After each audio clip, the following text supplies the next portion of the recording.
Welcome to the Genius Factory. Enjoy the video. In this video, I will explain how to use the FileMiner app step by step. First, launch the application on your device. Upon its initial opening, you will be prompted to grant essential storage permissions. Please accept these to allow the app to function correctly. The main interface presents clear options, typically categorized by file type, such as photos, videos, or audio, making it easy to select your desired recovery focus. This initial setup takes only a few moments. Once you have selected a file type, the app begins a thorough scan of your device's storage. This process can take anywhere from 1 to 5 minutes, depending on the amount of data to analyze.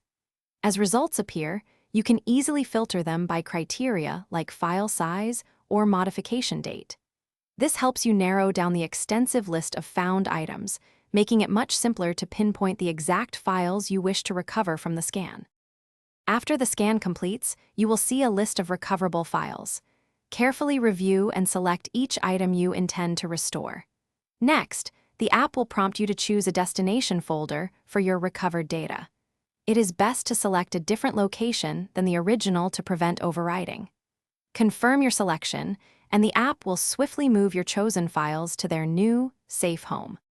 For particularly stubborn or older deleted files, consider using the Deep Scan feature, which performs a more exhaustive search, though it may take 10 to 15 minutes longer. Remember to regularly back up your important data to avoid future recovery needs.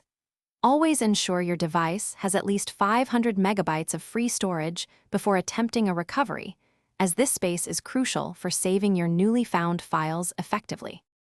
Thanks for watching. If you found this helpful, don't forget to like and subscribe.